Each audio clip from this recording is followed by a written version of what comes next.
ibadah yang diterima, terkhusus salat, adalah nampak dari faidah-faidah ibadah itu tersanding setelah menunaikan amalan tuntas dikerjakan seperti tersebut dalam Al-Quran.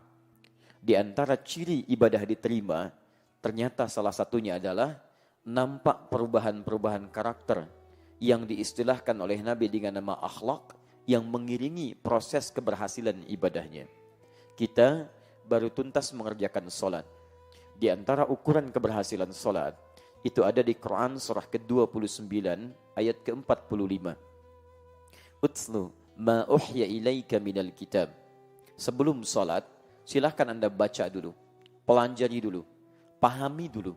Segala yang diwahyukan pada Nabi kita Muhammad SAW tertuang ketentuannya dalam Al-Quran, penjelasannya dalam sunnah Nabi SAW. Wa aqimis salah, dan tunaikan salat dengan benar. Inna salata tanha anil fahsya'i wal munkar. Sungguh salat itu bila benar ditunaikan sesuai ketentuannya, sesuai tuntunan nabinya, maka ia pasti akan melahirkan sifat-sifat kebaikan. Teman-teman, sifat kebaikan inilah kemudian yang disebut oleh Nabi SAW dengan nama akhlak. Jadi kalau orang salatnya baik, akhlaknya pasti baik. Orang salatnya baik terbebas dari dua sumber keburukan. Jadi kalau ada seseorang tidak baik, sifat dan sikapnya itu tidak ada yang ketiga, hanya dua. Kalau bukan fahsya, itu pasti mungkar. Fahsya, keburukan yang bersumber dari syahwat. Maaf, pornografi, fahsya. Pornoaksi, fahsya. Kata-kata jorok, fahsya.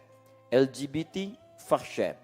Jadi mustahil ada orang yang salat tapi masih berbuat fahsya. Mustahil.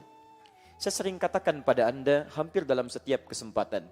Kalau ada orang tidak salat, kata-katanya kotor, dia tidak salat. Tapi kalau Anda salat, kata-kata Anda masih kotor, ada yang salah dalam salat Anda. Anda salat, lisan memang tidak kotor, tapi tulisan kanannya, tulisan tangannya masih kotor. Saya sering katakan, maaf, jemari yang tahiyat, telunjuk yang mengerjakan tahiyat, tidak akan pernah tergerak untuk berbuat maksiat. Sama, lisan memang tidak berkata kotor, tangan tidak mengerjakan yang kotor, tapi pandangan hobi melihat yang tidak baik. Sama, ada yang salah dalam salatnya. Demikian pula mungkar. Mungkar, perbuatan yang diingkari oleh hati. Jadi jika raga kita mengerjakan, hati kita menolaknya. Sumbernya nafsu perut dan akal. Bohong itu mungkar. Mencuri itu mungkar. Korupsi itu mungkar. Berselisih itu mungkar. Nabrak tiang itu mungkar. Misal. Itu bila sengaja dilakukan. Tidak sengaja tidak ada masalah. Itu kecelakaan. Sudah fokus. Antum tertawa kalau pikiran antum jelek, mungkar antum. Betul. Balik lagi. Sudah. Nah, teman-teman, jadi mustahil kalau ada orang sholat, berbuat mungkar itu mustahil. Kalau tidak sholat, mengerjakan mungkar, dia tidak sholat. Tapi antum sholat, berbuat mungkar ada yang salah. Karena itu kalau orang masih sholat, kemudian tubuhnya mengerjakan yang mungkar, pasti hatinya mengingkari. Tidak percaya silahkan cek. Lisan berkata yang kotor, dusta misalnya. Itu pasti hatinya tidak sepakat. Dari mana Pak kemarin? Dari kantor. Padahal misalnya main golf. Maka ketika lisan mengatakan dari kantor, itu hatinya akan mengingkari. Dusta. Bohong. Antum keluar dari sini, coba iseng-iseng pakai alas kaki teman yang lain. Pakai sendal orang lain. Begitu antum kenakan, hati Anda akan menolaknya. Itu bukan punya kamu. Tinggalkan, ganti. Kembalikan pada milikmu. Itu mungkar. Jadi secara sederhana, seorang yang benar ibadahnya, berhasil diterima oleh Allah, maka salah satu ukurannya adalah jika ada akhlak melekat dalam setiap perilakunya. Apa pentingnya akhlak itu? Dengan itu semua banyak dilukiskan esensinya dalam Al-Quran. Ternyata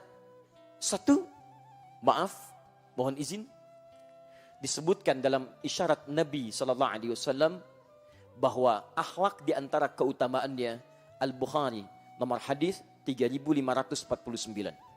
Perhatikan baik-baik kalimatnya. Inna min ahabbakum ilayya ahsanukum khuluqa.